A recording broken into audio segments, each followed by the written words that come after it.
귀한 주일에 사랑하는 자녀들이 주님 앞에 나와 온 마음과 뜻과 정성을 다해 예배하며 오늘 이 시간에는 하나님께서 주시는 은혜를 헤아리면서 감사한 마음으로 준비한 예물을 주님 앞에 드립니다.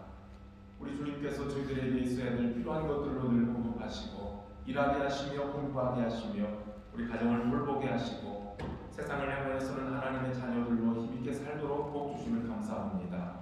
이 모든 은혜가 주께로부터 오는 것인 줄로 알고 물질 또한 저들에게 허락하신 것인 줄로 알고 감사히 사용하며 10의 1조로 구별하여 하나님 앞에 드리는 가정들이 있습니다. 하나님 그들이 땀 흘려 수고하는 모든 것들이 복되게 하시고 수고한 대로 먹을 수 있는 복을 주시며 영원히 강건한 삶을 살게 하시고 오늘도 감사할 제목들이 있어서 주님 앞에 이모저모 감사의 예물을 드립니다. 주일원과 구제와 선교를 위하여 하나님 앞에 드리오니 바쳐진 예물들이 쓰이는 곳곳마다 주님의 영광 나타나게 하시고 성도들의 삶은 항상 주의 은혜로 풍성케 하여 주시옵소서. 감사를 드리오며 예수 그리스도의 이름으로 기도합니다. 아멘. 자리에 앉아주시기 바랍니다. 교회 소식 전해드립니다. 가지고 계신 주고 참고해 주시고요. 먼저는 오늘 예배에 참석한 분들을 환영합니다. 오늘 반가운 가족들이 이렇게 있어요. 우리 박용주 목사님 그리고 추경희 사모님을 아시는 오래된 성도들은 오늘 특별히도 반가우신 줄 압니다. 큰 딸이 우리 채윤 양이 지난 수요일에 이렇게 치과개통 수술을 받았어요. 그리고 여러분들이 아시는 대로 수술이 잘 진행돼서 회복 중에 있는데 이번 수요일 돌아오는 수요일에 병원에 같이 체크받고 그리고 계속 치료를 받을 겁니다. 그래서 이것 때문에 어머니가 사모님이 오셔서 약 한 달간 따님들과 먹는데 요크에서 우리에게 이렇게 인사 예배하기 위해서 오셨어요. 채윤 양은 집에 있고 그렇죠 오늘. 그다음에 작은 딸 윤영 양 그리고 어머니 되시는 우리 사모님 최 사모님 오셨어요. 우리 박수로 좀 사랑해 주시면. 회복되기를 계속 기도해 주시고요. 예배 후에 친교 시간에 같이 교제하시기 바랍니다. 그리고 오늘 우리 교회에 이렇게 떠나고 새로 오고 지금 교체 병력이 있는데요. 사실 우리 손건선 형제님 이제 오신 지 몇 달 안 됐는데 회사 이동이 있어요. 그래서 폴란드에 있는 현대로 이직을 하게 됩니다. 그래서 또 차량 승급돼서 이렇게 또 가신다고 해서 감사한 일이고 우리는 아쉬워요. 그렇지만 또 좋은 일이 있어서 감사하고 잠시 한국에 들렸다가 이제 내년 초에 이렇게 폴란드로 이동을 하게 됩니다. 그러면서 또 마침 또 우리 손건선 형제 회사에 새로운 형제가 또 부임을 했어요. 이름이 좋아요. 장함. 장함이 오셨어요. 근데 우리 장함 형제가 또 같은 회사에 지금 리더십으로해서 생활하면서 회사를 시작했는데 우리와 잠깐 몇 주만 있다가 12월 말에 한국에 또 들어가서 일 보고 그리고 2월 초에 다시 돌아온다 합니다. 이제 분당 우리 교회 출석하시는 형제인데요. 우리 교회 같이 와서 예배드립니다. 한 분은 떠나고 한 분은 왔습니다. 두 분 위에 저 뒤에 계세요. 박수로 여러분들. 아쉽기도 하고요. 그러나 또 좋은 형제를 교회에 소개해줘서 같이 신앙생활하게 해서 대단히 감사합니다. 그리고 주부에는 나와 있지 않지만요. 여러분들이 계속 기도해 주고 있는 성도들 김상아 집사님 수술 후 회복 중이고 최은주 집사님도 수술 후에 지금 회복 중에 있습니다. 그리고 또 몸이 불편해서 같이 못하는 친구들도 있어요. 김용옥 집사님, 알렉 선생님은 여러분들이 계속해서 기도해 주시기 바랍니다. 저로 잘 견뎌내시고 떨쳐내고 돌아와서 우리 같이 예배할 수 있도록 축복해 주면 감사하겠고요. 오늘 우리 박주현 지사님이 대표 기도 순서인데 도윤이가 어젯밤에 밤새 고열로 40도가 오르내리는 아픔도 있어서 엄마가 지금 아이를 돌보고 집에 있고 김두리 지사님 마침 출장이 일찍 이렇게 집으로 돌아오게 돼서 오늘 예배하며 아이를 위해서 기도를 했어요. 빨리 회복될 수 있도록 한번하도록 기도해 주시면 감사하겠습니다. 박 전사님도 한국 지금 방문 중에 있는데 모든 일들이 은혜 속에 잘 진행되도록 여러분 격려하고 기도해 주시기를 바라고요. 안윤철 집사님 아마 12월 중순쯤은 올 수 있을 것 같죠? 네, 비자 문제 해결하고 돌아오면 최 집사님은 몸도 회복하고 집안일 처리한 다음에 좀 더 몇 주 있다가 돌아와야 되겠습니다. 여러 성도들의 상황을 여러분이 아시면서 축복하고 기도해 주시기 바랍니다. 오늘 예배 후에 재직회가 있어요. 그래서 예결산 시민을 위한 연말 재직회이기 때문에 재직원들께서는 동참해 주시기 바랍니다. 그리고는 다음 주일에 공동회를 통해서 모든 것들을 결정하도록 하겠습니다. 세례교인들은 기도하는 마음으로 준비하고 동참하시길 바랍니다. 교회 신년도 교회 탁상용 달력이 나왔어요. 일단 예배 후에 신교실에서 한 조씩 꼭 받아가시길 바랍니다. 작년보다 조금 규격은 작아지는 것 같아서 아쉽다 싶은데 그래도 여러분들이 달력을 놓고 기록하면서 교회를 위해서도 계속 기도해 주시면 감사하겠습니다. 이번 주 금요일이 12월 기도의 날인데요. 온라인 기도회가 됩니다. 많이들 동참하셔요. 많이 오셔서 같이 기도해야 힘이 더 나거든요. 그래서 이번 금요일에 여러분들께 온라인 줌 초청장을 보낼 테니 같이 동참해 주시기를 바랍니다. 우리 같이 축복합시다.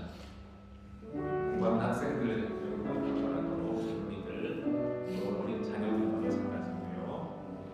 오늘 우리 교회에 보내주신 우리 지경희 사모님과 윤영양 집에서 치료를 받고 있는 최윤양 하나님의 은혜 속에 강건하고 우리 박 목사님도 한국에서 목회하실 때 하나님의 성령의 역사 계속 나타나도록 축복해 주시기를 바랍니다.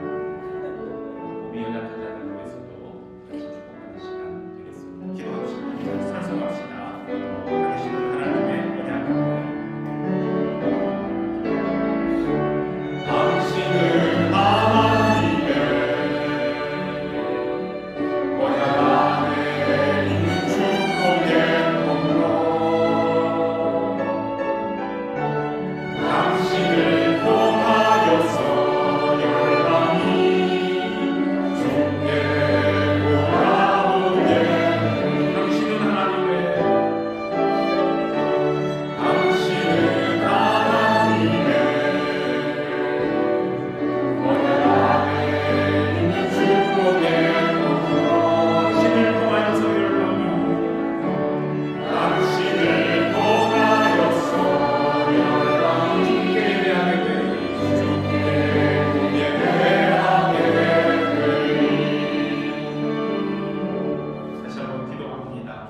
자비로우신 하나님 감사합니다.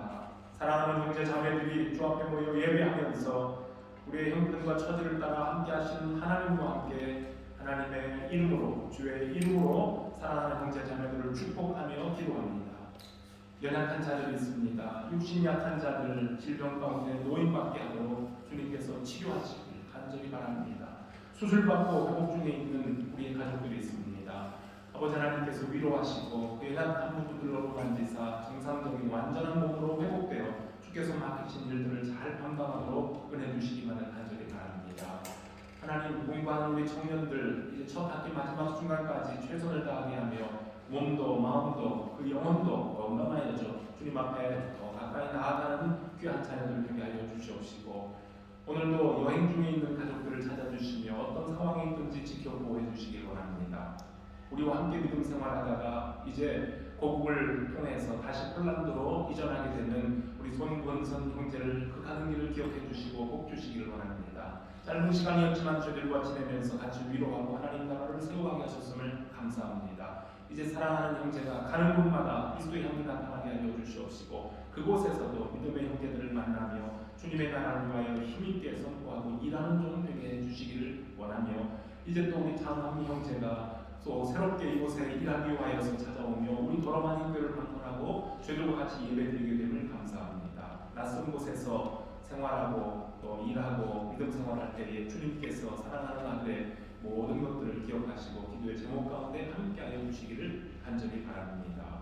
특별히 전에 이 강단을 섬기셨던 우리 박영종 목사님의 가족들을 기억하시며 사랑하는 딸의 회복을 위하여서 어머니가 이렇게 오셔서 같이 기도하고 자녀들을 돌봅니다. 주님, 가족들이 멀리 떨어져 있을지라도 오늘 주 안에서 교통하게 하시며 또 더러운 교회를 기억하고 기도할 때에 우리 목사님 경영하는 모든 그 사역 위에 하나님 영광 나타나며 성령의 역사하심이 충만하고 우리 또 사모님 모든 일 마무리하고 다시 국으로 돌아가는 순간까지 주님의 영광이 함께 하시기를 간절히 바랍니다. 오늘 이 자리에 모여 예배하는 모든 성도들 어떤 상황이 형편에 있든지 주님께서 꼭 주시고 하나님 나라의 귀한 백성들로 서로를 기억하고 축복하며 주님 앞에 나아가는 종들 되게 하여 주시고 오늘도 어린 학생들 주의 말씀을 같이 나눌 때에 그곳에서도 주의 말씀의 위로와 은혜가 함께하며 우리 모든 성도들이 오늘도 주의 말씀을 펼쳐 읽으며 그 말씀을 들을 때에 성령의 역사하심이 우리 모임 가운데 함께하여 주시옵소서. 감사를 드립니다. 모든 말씀 예수 그리스도의 이름으로 기도합니다. 아멘. 중학교 학생들 선생님과 기도하겠습니다.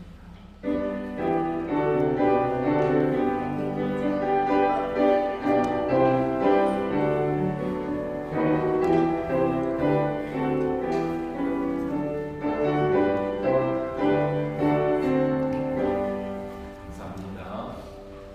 이 시간 하나님 말씀 같이 보겠습니다. 요한계시록 제 3장입니다. 요한계시록 3장 14절로부터 22절에 있는 말씀 보겠습니다. 한 절씩 교독하겠습니다. 라오디게아 교회 사자에게 편지하라. 아멘이시오 충성되고 참된 증인이시오 하나님의 창조의 근본이신 이가 이르시되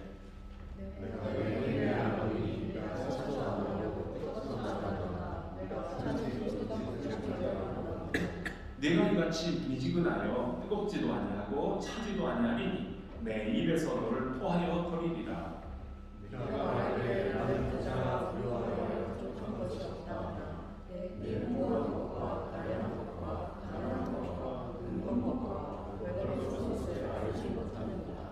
내가 너를 권하노니 내게서 불로 연단한 금을 사서 부요하게 하고 흰 옷을 사서 입어 벌거벗은 수치를 보이지 않게 하고 안약을 사서 눈에 발라 보게 하라.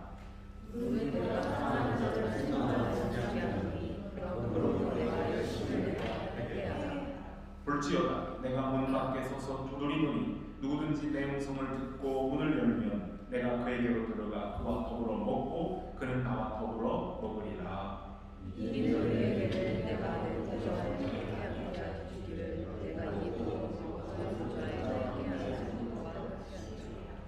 같이 봅시다. 귀 있는 자는 성령이 교회들에게 하시는 말씀을 들을지어다. 아멘. 요한계시록에서 말씀하고 있는 7교회에 대해 하나하나 살펴보는 중에 이제 오늘 마지막 7번째 교회 라오디게아 교회에 관한 말씀을 나누고자 합니다. 그래서 오늘 말씀과 같이 또 다음 주일에 2번 연이어서 마지막 7번째 교회에 주시는 말씀, 오늘날 우리들에게 주시는 하나님의 말씀, 교회의 주인이신 아멘이시고 충성되신 우리 주님께서 주시는 말씀을 같이 나누는 교회가 되기를 바랍니다. 먼저 또 지난주처럼 우리 지도를 보면서 라오디게아 교회의 위치가 어디 있는지를 살펴보시길 바랍니다. 에베소로부터 시작했다고 그랬죠. 그래서 시계 하늘이 돌아가는 방향으로 지난주에 필라델피아 교회를 말씀한 다음에 오늘 이제 마지막 라오디게아 교회에 대해서 주시는 말씀인데요. 이 라오디게아라는 지역은 주전 253년에 안디오쿠스 2세가 그곳에 도시를 건설하고 자기 아내 이름이 라오디케였대요. 라오디케라는 아내의 이름을 따서 부른 지역이라고 합니다. 사도행전 16장 말씀을 보면 사도 바울이 제2차 전도 여행 때에 부르기아와 갈라디아 지방을 거쳐갔다는 기록이 나옵니다. 부르기아, 갈라디아. 그런데 여기에 있는 라오디게아는 바로 그 부르기아 지방의 수도 역할을 하는 도시가 됩니다. 교통의 요지였던 라오디게아 이 지역은 양털 또는 목화 생산으로 섬유 산업이 유명했고 또 그 양털 생산업에서 옷감을 만드는 옷을 만드는데 아주 까만 고급진 기름이 잘잘 흐르는 염료를 사용해서 아주 좋은 옷들을 입고 살았던 지역이 라오디게아 지역이라고 합니다. 그래서 활발한 무역을 통해서 도시 전체가 재정적으로 아주 풍요로움을 누린 도시입니다. 그리고 지리적으로 볼 때 이 라오디게아는 6.5km 정도 떨어진 히에라폴리 또는 히에라폴리스라고 하는 그 도시로부터 흘러내려오는 온천물을 이용해서 수로를 통해서 물을 사용했는데 그 히에라폴리에서부터 나오는 온천수는 질병 치료에 효과가 있는 그런 물이었다고 합니다. 그리고 부르기아 가루라고 불리는 눈병 치료의 특효 안약을 생산하는 곳으로 유명했던 곳이 또 라오디게아라고 해요. 그래서 그런지 그곳에 그때부터 벌써 의학교, 그러니까 의사들 양성하는 학교가 있었다고 합니다. 소아시아의 다른 도시들처럼 라오디게아도 대지진으로 큰 피해를 입었는데 그 재건 비용을 후원하겠다는 로마 제국의 제안을 거절해버리고 자기들의 힘으로 도시를 재건할 정도로 재정적인 능력이 있었던 자부심이 강한 도시였다고 합니다.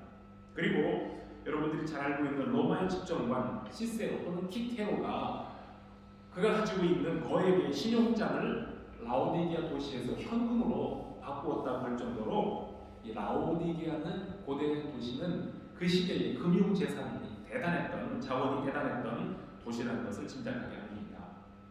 자, 이러한 배경을 가진 라오디게아의 교회를 향해 오늘 말씀하시는 주님의 책망과 권고와 또는 경고와 그리고 약속의 말씀이 무엇인지를 생각해 보시길 바랍니다. 이 교회는 4대 교회와 마찬가지로 주님으로부터 칭찬은 듣지 못하고 책망만 들었던 교회 중에 하나입니다. 주님이 뭐라고 하셨어요? 내가 내 행위를 아노니 네가 차지도 뜨겁지도 아니하노라. 네가 차든지 뜨겁든지 아니를 원하노라. 네가 이같이 미지근하여 뜨겁지도 아니하고 차지도 아니하니 나의 입에서 너를 토하여 내치리라. 이렇게 말씀하셨어요. 그 교회를 향해 말씀하시는 교회의 주인 되신 그리스도의 심기가 상당히 불편해 보입니다.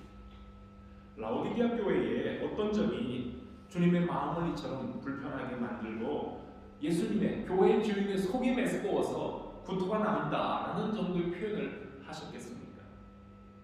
활발한 무역으로 물자와 돈이 철철 흘러넘쳤던 이 도시에 살았던 라오디게아 교회의 교인들 역시 아마 경제적으로 여유가 있었을 겁니다.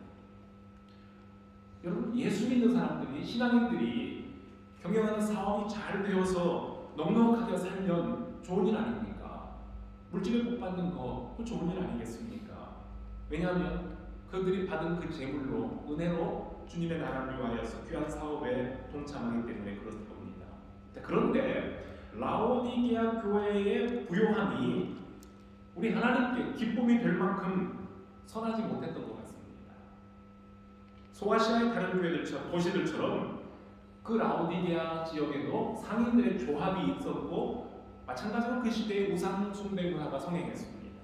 그런 환경에서 사업을 하고 분을 축적하려면 상인 조합에 가입을 해야 되고 또는 그 지역 사회가 주관하고 있는 다양한 우상 숭배 축제에 동참하지 아니하고는 돈을 모으기가 불가능한 것입니다. 그런데 세상과 타협하지 않고는 돈을 모을 수 없는 환경에 살던 라오디게아 교회의 교인들은 자신들의 부유한 삶에 대한 자부심이 대단했습니다. 그렇지만 우리 주님께서 그들을 바라보시는 평가는 달랐습니다. 만일 라오디게아 살고 있는 성도들의 자부심과 그들의 생활상이 정직하고 옳은 것이었다면 우리 주님은 그들의 삶을 다른 교회들에게 모델로 제시해 주시면서 자 봐라, 너희들도 믿음 생활을 잘하면 이 라오디게아의 교인들처럼 이곳 살고 있는 사람들처럼 부자가 되어 살게 될 것이다 칭찬하시는 것이 옳습니다. 그런데 주님께서는 그들에게 말씀하기를 네가 말하기를 나는 부자다, 나는 부요하여 부족한 것이 없다고 말하지만 그러나 너의 곤고함과 가련함과 너의 가난함과 너의 눈먼 것과 너의 벌거벗은 것은 네가 알지 못하는 거다 라고 책망을 하십니다. 그들의 생각과 주님의 생각은 전혀 다른 것이었습니다. 라오디게아의 교인들은 뭐 남들이 뭐라 하든 말든 상관하지 않고 세상에 살면서 넉넉하게 누리는 삶을 이건 하나님이 나에게 주신 복이야 라고 여기고 나는 하나님께 복받은 사람이라는 영적 자만으로 빠져 있었다고 보는 겁니다. 아쉬움도 없고 부족함도 없이 살고 있으니 누가 그들의 착각을 일깨워줄 수 있겠습니까? 어려움 없이 안락함에 푹 잠겨 살다 보니 진리에 대한 간절함이나 또는 하나님이 기뻐하시는 성도의 거룩한 삶에 대한 자기 자신의 성찰도 없고 고민도 할 필요가 없습니다. 하나님께 간절히 매달려서 기도해야 할 필요가 없는 평화로운 여유로움, 이것을 라오디게아 교회가 가진 영적인 오만으로 보는 거며 속이 메스꺼워서 마치 구토를 유발하게 만드는 미지근한 그들의 신앙 행태였다, 그런 뜻입니다. 이렇게 미적지근한 교회를 향한 우리 주님께서는 오늘 제목처럼 네가 차든지 뜨겁든지 알아 라고 책망하십니다. 차갑든지 뜨겁든지 알아, 이것은 한쪽을 선택해라 그런 뜻이라기보다는요, 이 차갑다는 말은 하나님의 나라에 대해서 무관심하고 냉랭한 믿음, 그런 믿음으로 살아라 라는 뜻이 아니라는 겁니다. 여기서 차가움과 뜨거움은 어떻게 보면 오히려 우리 살아있는 그리스도인들의 신앙의 양면이 될 수 있습니다. 구약성경의 잠언에도 충성된 사자는 그를 보낸 이에게 마치 살아있는 추수하는 달에 얼음 냉수 같아서 너희 주인의 마음을 시원하게 한다, 이렇게 말씀합니다. 마음을 시원하게 해준다. 또는 더운 날, 여름날 갈증난 사람에게 시원함을 선사하는 냉수처럼, 그렇기 때문에 주님의 마음을 시원하게 해드리는 신앙인으로 살든지, 또는 정말 가련하고 곤고한 사람들에게 예수 그리스도의 사랑을 전달하는 뜨거운 열정이 있어야 된다는 말씀이기도 합니다. 살아있는 신앙이란 생수의 근원이신 예수 그리스도로부터 시원한 샘물을 퍼올려서 나누는 수고가 있어야 되고, 죄인들을 위해 자신을 내어주신 예수 그리스도의 뜨거운 사랑을 전하기 위해서 나의 자신을 불태우는 헌신적인 삶이 따라야만 합니다. 그것이 내가 주 안에 있고 주께서 내 안에 계시는 주님과의 연합이 되고 주님의 제자되는 삶입니다. 차갑지도 뜨겁지도 않고 그냥 미적지근한 신자로 머물지 않으며 주님의 인격과 주님의 삶을 닮아 주님의 작은 제자들로 살아가시길 바랍니다. 물사정이 좋지 못했대요. 라오디게아 지역이 물사정이 좋지 못했기 때문에, 그래서 히에라볼리라는 도시와 또 하나는 골로새 지방에서부터 흘러내려오는 수로를 통해서 물을 받아서 그들은 음용수로 사용했다고 합니다. 그런데 골로새 지방에서 오는 물은 아주 차갑고 신선한 물이었다고 합니다. 반대로 히에라볼리에서 내려오는 온천수는 그 땅에서는 뜨거운 물이었지만 노천 수로를 타고 오면서 그 사이에 다 식어버리는, 그래서 이 라오디게아에 도착했을 때에는 점점점 식어가서 라오디게아 사람들이 그 물을 마시려고 하면 뜨겁지도 않고 차갑지도 않은 개심심한, 그렇죠? 개심심하다는 표현 혹시 아십니까? 미적지근하고, 그래서 더군다나 온천수이기 때문에 무슨 맛도 있었겠죠. 그래서 그 물을 마시면 부토가 나와버릴 정도로 마시지 못했던 물이라고 합니다. 자, 이러한 배경이에요. 그래서 주님께서는 라오디게아에 있는 사람들의 신앙을 일깨우기 위해서 바로 그 뜨겁지도 않고 차갑지도 않은 그 물에 비유를 해서 내가 너희를 토하여 내치겠다, 이렇게 말씀하는 겁니다. 세상과 번하면서 미지근한 신앙으로 살고 있었던 라오디게아 교회의 모습에서 아합의 시대에, 북이스라엘의 왕국 아합 시대의 바알과 하나님 사이에서 오락가락하던 이스라엘 백성들의 모습을 보게 됩니다. 여호와와 바알, 누가 참 하나님인가 알기 위해 갈멜산에 올라가 바알의 선지자 450명과 기도의 대결을 벌였던 엘리야는 거기 모인 백성들에게 뭐라고 선포했었습니까? 너희가 어느 때까지 두 사이에서 머뭇머뭇하는, 여호와가 만일 하나님이면 그를 쫓고 바알이 만일 하나님이면 그를 쫓을 것입니다. 바알이냐 하나님이냐 선택하라는 겁니다. 지금이라도 너희들이 깨닫고 마음을 돌이켜 나와 함께 이 제단에서 여호와 하나님 앞에 기도하자. 엘리야가 그렇게 권면을 한 겁니다. 그런데 그 말을 듣고 거기에 모인 이스라엘 백성들이 한 말도 뭔가 대답을 하지 않습니다. 참과 거짓 어느 편에 설 것인가 결단해야 할 때 머뭇거리는 바로 그 모습이 아합과 이세벨의 치하에서 바알을 숭배하고 있었던 이스라엘 백성들의 미적지근한 신앙이었기 때문입니다. 또 하나 있습니다.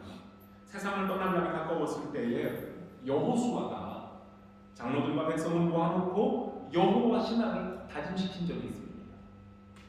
만일 여호와 섬기는 것이 너희에게 좋지 않게 보이거든 너희 조상이 강 저편에서 섬기던 신이든지 혹 너희가 거하는 땅 아무리 사람들의 신이든지 너희 섬길 자를 오늘날 택하라. 오직 나와 내 집은 여호와만 섬기겠느니라. 이렇게 선포할 때에 거기 모였던 백성들이 한 목소리로 대답을 했습니다. 우리가 여호와를 버리고 다른 신들 섬기는 일들을 결단코 하지 않겠습니다. 여호와 그는 우리의 하나님이십니다 라고 분명히 여호수아와 하나님 앞에서 그들은 그렇게 대답을 합니다.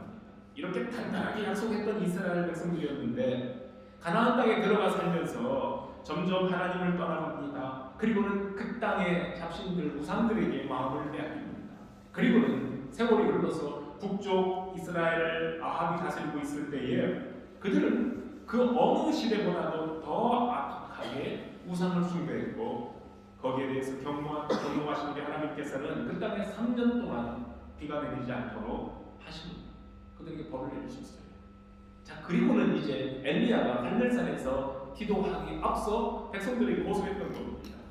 여호와와 바알 중에 누가 참 하나님인가 진실을 보여주시는 자리에서 마음을 돌이켜 하나님을 따라라 라고 이렇게 촉구하고 있는데 이미 바알에게 마음을 빼앗겨버렸던 백성들은 확신이 서질 않아서 오락가락 뒤뚱뒤뚱 머뭇거리고 있었다는 말입니다. 이것이 그 시대의 이스라엘 백성들의 신앙 상태입니다. 분명한 진리 앞에서 손해와 이익을 계산해가면서 머뭇거리고 있는 갈멜산의 백성이 어떻게 보면 바로 오늘 성경에 나오는 신약의 라오디게아 교회가 보여주는 미지근한 신앙일 수도 있습니다. 이스라엘이 바알을 섬기고 있었지만 그렇다고 해서 북쪽 이스라엘 백성들이 조상적부터 섬겨오던 여호와 하나님을 아주 내버린 것은 아닙니다. 나에게 풍요로움을 가져다주는 신이라면 그분이 하나님이든 여호와 하나님이든 아니면 바알이든 우리는 상관하지 않겠다. 나는 둘 다 나의 신으로 섬길 수 있다. 그것이 나의 풍요로움과 나의 평안을 위한 것이라면 이런 생각을 합니다. 이렇게 오락가락 양다리를 걸친 백성들에게 엘리야는 너희가 머뭇거리지 말고 제발 줄 좀 똑바로 서라. 하나님께 줄 서라. 여호와 하나님께 바로 서 있으라고 선포합니다. 갈멜산에 모였던 이 군중들은 어찌하든 백성들을 평안하게 해주고 배부르게 먹이고 등 따숩게 해주는 지도자라면 그 왕이 무슨 짓을 하든 어떤 신을 섬기든 상관하지 않고 나는 그 왕을 따르겠다 하는 사람들입니다. 아래 전도자 이세벨을 아내로 맞이했던 아합처럼 그 백성들 역시 이세벨과 어쩌면 통혼한 셈입니다. 하나님과 바알 사이를 오락가락했던 이스라엘 백성들에게서 라오디게아 교회의 미지근한 신앙 상태를 발견하게 되는 것이고요. 세상과 하나님 사이에서 다리를 양쪽으로 걸쳐놓고 이쪽 저쪽 머뭇거리고 있는 오늘날 기독교인들의 모습을 발견하게 되는 겁니다. 성공신학 또는 번영신학이라고 우리가 그런 말을 많이 들었는데요. 성공신학과 번영신학으로부터 오염되어버린 우리 한국교회에 대한 염려와 또는 우리 내부적인 비판, 성찰의 소리는 벌써부터 있었습니다. 그럼에도 불구하고 그런 것들을 아랑곳하지 않는 많은 사람들은 여전히 성공신앙과 축복신앙이라는 최면술에 걸려서 참과 거짓을 구별할 능력을 잃어버린 채 여전히 바알 숭배를 합니다.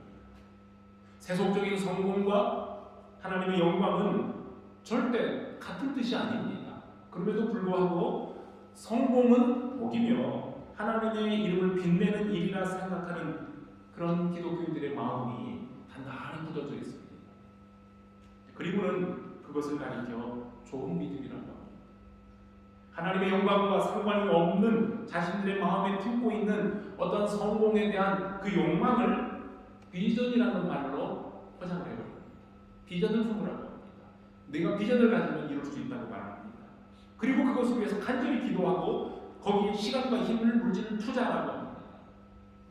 뇌물공세, 정치력이나 돈의 힘을 이용해서 자신들이 추구하는 바를 이루어 놓고 바로 이것이 내가 하나님 앞에 기도한 것인데 하나님이 이루어주셨다고 간증을 합니다.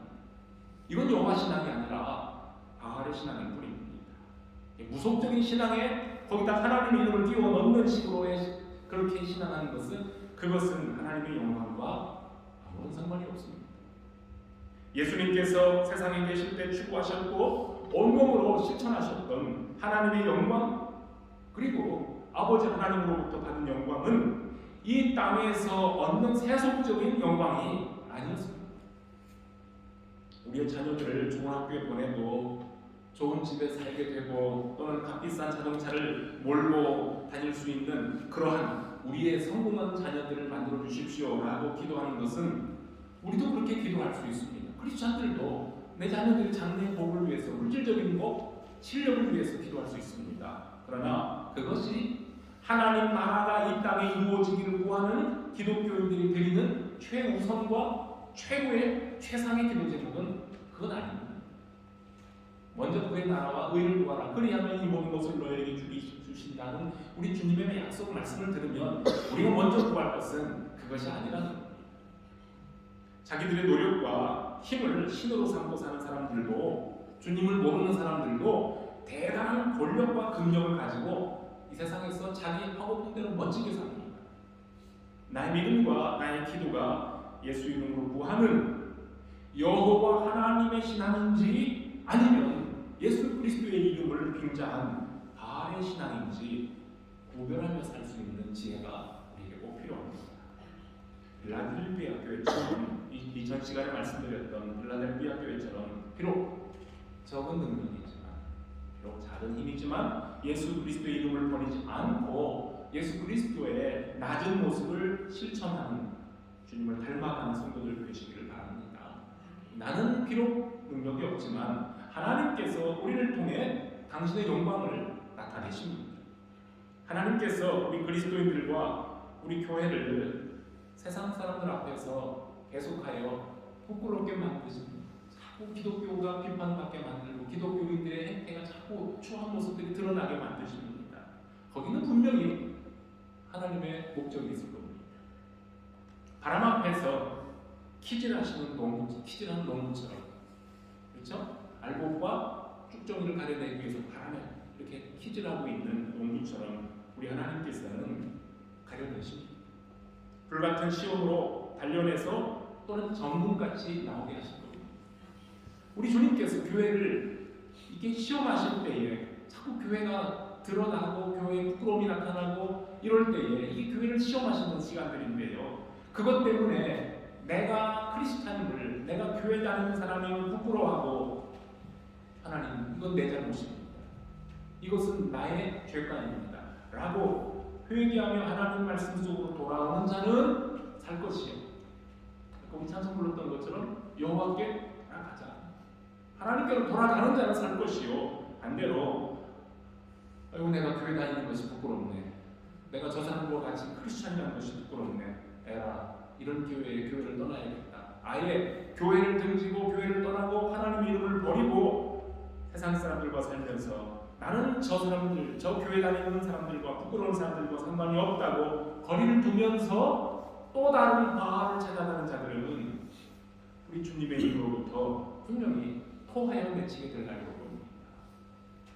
영국에 살면서 골동품상을 방문하거나 가든센터에 가보면 전에도 그랬는지 모르겠는데요. 저는 최근에 더 많이 느끼는 것 같아요. 왜 그런지 가든센터 같은 데 가면 불상 그리고 부처의 이 머리 부분을 많이 진열해 놓은 것을 보게 됩니다. 심지어는 쇼핑센터에 가도 거기에도 이렇게 서가모니 상이 이렇게 막 진열되어 있어요. 영국 사람들이 알면서도 그렇게 하거나 어쩌면 그냥 잘 모르고 그거 하나 갖다 놓으면 멋있어 보여서 아니면 무슨 신비한 무슨 힘을 주는 것 같아서 불상을 가져다 놓기도 할 겁니다. 하나님의 말씀이 삶의 기준과 생명의 길이었던 서양 기독교의 국가들이 그 말씀을 등지고 떠나버린 다음에 그 허전한 빈자리를 채우기 위해서 하는 짓들입니다. 원래 하나님의 말씀이 집에 있었어요. 가정의 주인이었어요. 말씀이 치워지고 없어지고 난 다음에 뭔가를 채워넣어야 되는 것들이 바로 그런 겁니다. 그리고는 허전한 마음을 채우기 위해서 요가, 명상, 음악을 들으면서 정신과 신체 수련을 하고 복잡한 도시에서 인간관계를 떠나서 스트레스를 해소하는 목적으로 산속에 있는 절간을 찾아갑니다. 템플스테이라는 멋지게 이름을 붙여줬습니다. 2021년도 영국의 인구 센서스 결과를 보셨습니까? 뉴스에서 나왔습니다. 그 결과에 따르면 지난 10년 전보다 잉글랜드와 웨일즈 지역의 크리스찬 비율이 10년 동안 13%가 떨어졌습니다.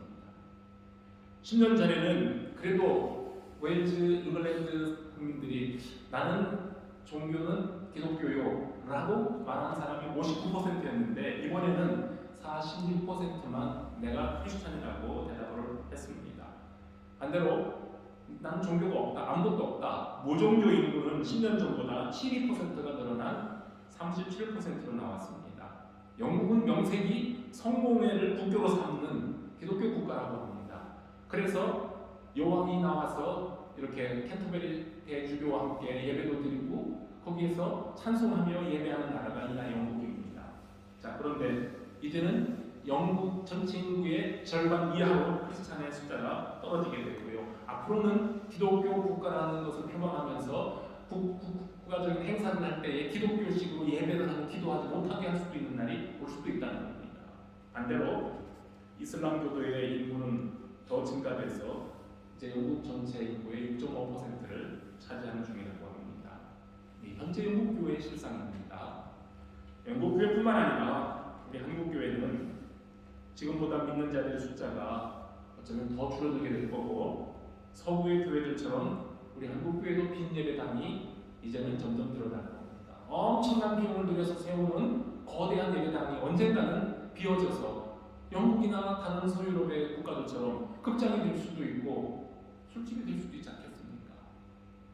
안타까운 소식이지만요. 이것은 그러나 세상과 하나님 사이에서 머뭇거리는 이쪽 저쪽도 아닌 왔다 갔다 하는 바알의 신자들이 그들이 만일 하나님의 말씀을 듣고 순전한 믿음으로 돌아오지 않는다면 이도 저도 아닌 미지근한 사람들이 교회로부터 더 많이 떠나야 됩니다.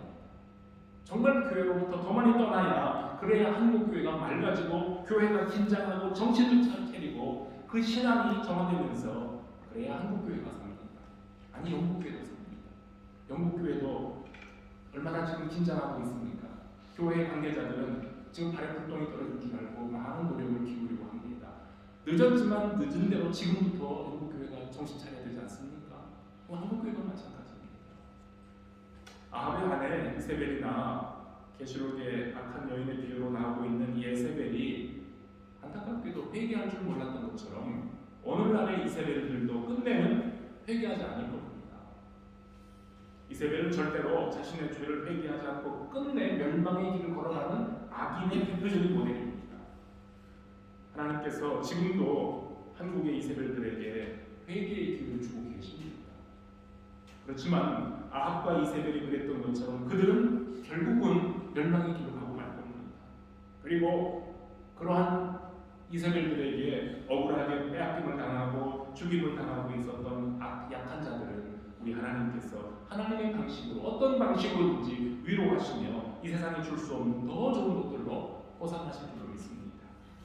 예수 그리스도께서 회개의 기회를 주시는데도 불구하고 세상과 하나님의 사이를 오가며 이렇게 사는 것이 그게 지혜고 이게 세상 사는 재주라고 굳게 믿고 계속해서 그런 방식으로 산다면 차갑지도 아니하고 뜨겁지도 아니하고 미지근한 그 사람들 역시 우리 주님의 입으로부터 토하의 외침을 받고 이세벨이 걸어갔던 길로 함께 갈 것입니다. 귀 있는 자는 성령이 교회들에게 하시는 말씀을 들으라 하셨습니다. 오늘 예수님께서 라오디게아 교회에 주셨던 이 말씀은 교회 밖에 있는 불신자들에게 주신 말씀이 아닙니다. 교회 안에 있는 바로 우리들을 향해 주시는 회개의 권고입니다. 우리가 차든지 뜨겁든지 해야 됩니다. 바알과 하나님을 겸하여는 우리가 섬길 수 없습니다. 그렇게 살 수 없습니다.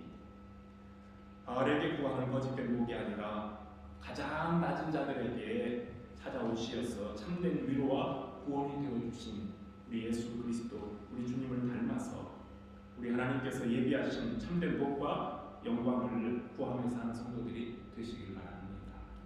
예, 오늘 이 말씀 한 주간 묵상하시고 이 다음 주에 한 번 더 본문을 가지고 어떻게 하면 우리가 하나님께서 불러주신 귀한 백성들로 복받는 삶을 살 수 있을지를 또 은혜 나누는 시간이 되기를 바랍니다. 같이 기도하겠습니다. 하나님 아버지 감사합니다. 세상에 많은 교회들이 있습니다. 민노라 하며 신앙을 고백하는 자들이 있습니다. 우리는 어느 부류에 속해 있는 하나님의 자녀들인지 이 시간 자신을 돌아봅니다. 라오디게아 교회를 향해 예수님께서는 네가 부유하다고 자랑하지만 아니다. 너는 가련하고 곤고한 것, 눈먼 것, 벌거벗은 것을 내가 못 보고 있다 라고 책망하셨습니다. 내가 차든지 뜨겁든지 해야 되겠다 라고 주님은 권고하십니다. 오늘 우리 한국 교회를 향해서, 영국 교회를 향해, 세계 교회를 향해서 이 시간 하나님께서 주신 말씀들이 있는데 먼저 믿는 성도들 우리가 하나님 앞에서 정신 차리고 바로 신앙생활하며 바알이 아니라 오직 하나님만 나의 구원이십니다. 나의 참 하나님이십니다. 라고 고백하며 살아갈 수 있는 든든한 신앙들로 살아가게 하여 주시옵소서. 이제 한 주간 동안 저희들 세상에 나가 살 때에 말씀으로 승리하게 하시고 우리에게 주신 사명 잘 감당하는 종들 되기를 바라며 예수 그리스도의 이름으로 기도합니다.